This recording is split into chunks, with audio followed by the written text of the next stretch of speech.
जी sir. जी sir, क्या कहेंगे? तो शतरंज की बात हो रही है, एज ए प्रोड्यूसर क्या कहेंगे इस फिल्म के बारे में?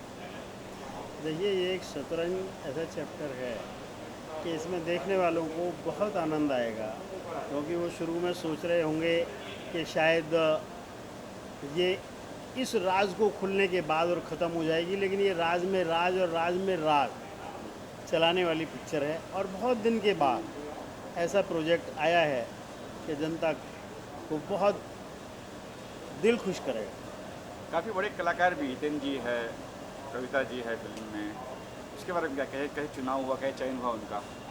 देखिए, हमने कलाकार अच्छे लिए हैं कि वो कला का प्रदर्शन अच्छे करें, लेकिन ठीक है, बड़े कलाकार इसलिए नहीं लिए कि हमने इसका बजट कम किया है।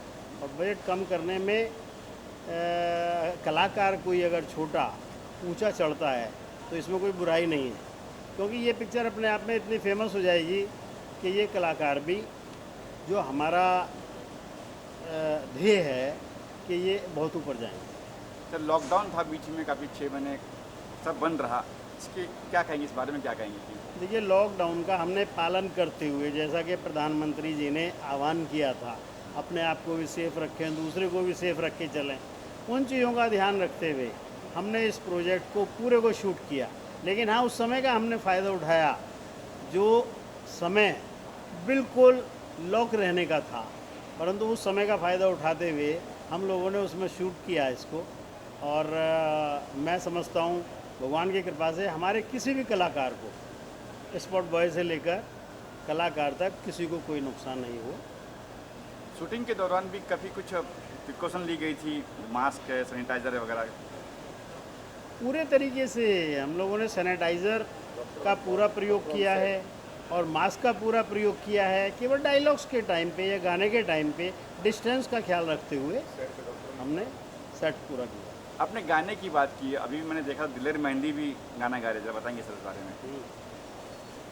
भाई, दिलेर मेहंदी का तो गाना इसमें इसलिए बहुत ज़रूरी था कि उनका जो गाना है मामला गड़बड़ है, तो इस पिक्चर में वास्तव में सारा ही गड़बड़ है। तो सस्पेंस जो रखा गया है, अभी मेरा खोलना ठीक नहीं होगा, लेकिन ये है कि मामला गड़बड़ है। इसी से जब आप जो उत्साहित होंगे कि भी देखें क्या गड़बड़ है, तो वो आपके सामने आएगी। सर, कुछ आप रुचि रखते हैं पॉलिटिशियन में भी, जरा बताएंगे क्या कहेंगे? पॉलिटिशियन जो आज चल रहा है, माहौल जो चल रहा है आज का, पॉलिटिक्स में चल रहा है, राजनीति जो चल रहा है, उसके बारे में आपका क्या क्या टेक है आपका? क्या? तो देखिए, राजनीति से तो ये बहुत दूर हट के है, तो इसलिए राजनीति के माहौल के विषय में मैं कुछ ना कहूँ तो अच्छा होगा। वैसे बिहार की राजनीति तो आपके सामने आ ही रही है कि इस समय ये पारिवारिक लड़ाई सी नज़र आ रही है, एक दूसरे के परिवार पर लांछन देने शुरू कर दिए हैं, जो नहीं होना चाहिए। एक तरफ मुंबई में भी काफ़ी कुछ घमासान हो रहा है कंगना को लेके और उद्धव जी को लेके भी। हाँ, देखिए, मैं भारतीय जनता पार्टी का कार्यकर्ता भी रहा हूँ, जनसंघ के टाइम से रहा हूँ, और माननीय बाल ठाकरे जी का संबंध भारतीय जनता पार्टी या जनसंघ से बहुत पुराना रहा है। लेकिन आज की तारीख में जो भी कुछ हो रहा है, उसके लिए मैं तो सीट की लोलुपता के कारण कहूँगा, और इससे ज़्यादा कुछ नहीं कहना चाहूँगा। अच्छा, आप अभी कुछ मैं सुना हूँ कि प्रेसिडेंट बने हैं बाल भवन के, इसके बारे में क्या कही, किस तरह से हुआ? जी, ये एक ऐसी सामाजिक संस्था है जिसका नेहरू जी ने आधारशिला रखी थी। नेहरू जी के टाइम से चली आ रही है ये, लेकिन बाल भवन को काफ़ी, राष्ट्रीय बाल भवन को काफ़ी इग्नोर कर दिया गया था। इसकी कार्यकलाप बाकी काफ़ी ठंडे हो गए थे, परंतु पिछले 2-3 वर्ष से इसको काफ़ी उठाया गया है। और मेरा इरादा ये है कि बाल भवन को पूरे हिंदुस्तान में लोग जानें। मैं इस तरीके की इसमें बाल फिल्मों का भी आदान प्रदान करना चाहता हूं, और गाज़ियाबाद में जो फिल्म सिटी बन रहा है उसमें एक बाल कला निकेतन का भी निर्माण करने का मेरा प्रोग्राम है। तो एज ए प्रोड्यूसर आप भी कोई बाल फिल्म निर्माण करेंगे वगैरह? एज ए प्रोड्यूसर आप भी कोई फिल्म बनाएंगे, वैसे सोचा आपने?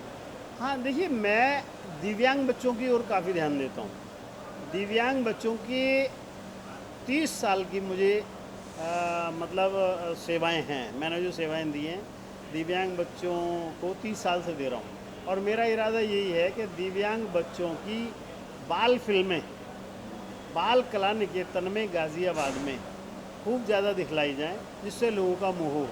मेरा एक दिमाग में और भी है, ये जो ओल्ड एज होम है, ओल्ड एज होम और दिव्यांग का हॉस्टल एक साथ बनाया जाएगा, जिसमें ओल्ड एज होम के आदमियों को भी, बुजुर्गों को भी अपना समय काटने के लिए दिव्यांग बच्चों के साथ बहुत आनंद आएगा। तो मेरा ये एक सपना है जो मैं गाज़ियाबाद में बनाना शुरू कर चुका हूँ। हो सकता है अगले 2-4 साल में इसका उद्घाटन भी हो जाए। सर थोड़ा हट के सवाल है, सुशांत सिंह के बारे में क्या कहेंगे सर? जो ये चला 4-5 महीने चला है, आत्महत्या, हत्या, फिर कहा गया आत्महत्या की थी, इसमें आपका क्या टेक है? देखिए, हर आदमी को ये पूरी स्टोरी सुनने के पश्चात ऐसा लगता है कि एक कलाकार किसी स्टेट का बहुत ऊंचा उठने जा रहा था, लेकिन कुछ कलाकारों को ऐसा लगा कि हमारी अहमियत कम ना हो जाए। तो इसलिए मैं भाई इतना ही कहूँगा कि इसको राज रहने दो, राज खुल जाएगा तो जाने कहाँ पहुँचेगा। फिर ड्रग की बात भी सामने आई और कहा गया ड्रग लेते हैं, कहीं कहीं बड़े नाम भी सामने आए और आज सब बंद हो गए। देखिए, ड्रग्स की आदत तो इसको डाली जा रही थी, ये पक्का है। और ड्रग्स की आदत पड़ने के बाद वास्तव में ये कलाकार नहीं रहता, ये अपने आप ही डैमेज हो जाता। लेकिन अपने आप डैमेज ना होने का ये थोड़ा बचाव रखता था, इसलिए इसको सुसाइड केस बना दिया, जो मुझे लगा। नहीं, एक तरफ सरकार कुछ और कह रही है, केंद्र सरकार कुछ और कह रही है, सीबीआई कुछ और कह रही है, लगता है कि आपको कि कुछ ना कुछ हुआ है, गड़बड़ हुई है यहाँ पे? हाँ, इसमें पूरी गड़बड़ हुई है सर, और गड़बड़ इसलिए हुई है कि ये एक बहुत ही तेज़ी से उभरता हुआ कलाकार था और इसकी कलाकारी सबको पसंद आ गई। अच्छा, फिर आते हैं हम शतरंज पे आते हैं। दुष्यंत जी एज ए डायरेक्टर क्या कहेंगे उनके बारे में, किस तरह कैसे करें? नहीं, बहुत कर्मठ हैं, बहुत ज़्यादा वो, मतलब आप ये देखिए, रात को रात नहीं समझते, दिन को दिन नहीं समझते। यानी एक शूटिंग अगर तय कर ली है तो उसको ख़त्म करके ही सांस लेना है, चाहे कितना भी समय बीत जाए। और मैं समझता हूँ इनकी ये कलाकारी आने वाली फिल्म में रंग लाएगी और ये बहुत ऊपर जाएंगे, बहुत ऊपर उठेंगे। अपने फिल्म आने वाली फिल्म की बात की, आने वाली फिल्म भी कुछ साइन की है वगैरह, बताएंगे कुछ? और एक फिल्म लेके आ रहे हो आप लोग, कौन सी फिल्म है, क्या नाम है फिल्म का? देखिए, प्रोजेक्ट तो हमारे पास 2-3 हैं और जहाँ तक मैं समझता हूँ जो रंग बिरंगी हम लोग अपना प्रोजेक्ट लाने की सोच रहे हैं, मेरा डिस्कस भी हुआ है उनसे कि बहुत ही ज़्यादा हंसी मजाक की पिक्चर होगी। और ऐसे टाइम में, कोरोना का टाइम है, जब पिक्चरें कम आ रही हैं, जैसे शतरंज है, तो मैं समझता हूँ बहुत बड़ा व्यापार करेगी। और ये रंग बिरंगी जो है, ये हंसी मजाक की होने के कारण लोग बहुत पसंद करेंगे इसको। मेरा प्रोग्राम ये है कि नए साल के फर्स्ट वीक में हम लोग शुरुआत कर दें शूटिंग की, और कम बजट की फिल्म होगी लेकिन लोगों का बहुत मन लुभाएगी। सर थिएटर्स की बात करो, थिएटर कितने, क्या प्लान्स किया आपने शतरंज के लिए? थिएटर कितने मिलेंगे क्या? अप्रोक्सीमेट मैं समझता हूँ कम से कम 300-400 थिएटर को हम प्रोजेक्ट करके चल रहे हैं और हमें सफलता मिलेगी। कब तक रिलीज का प्लान है सर आपका शतरंज का? दिसंबर के लास्ट वीक में हमें रिलीज़ करने का प्रोग्राम है, क्योंकि एडिटिंग पे जा चुकी है। Okay sir, thank you sir, thank you. शुक्रिया।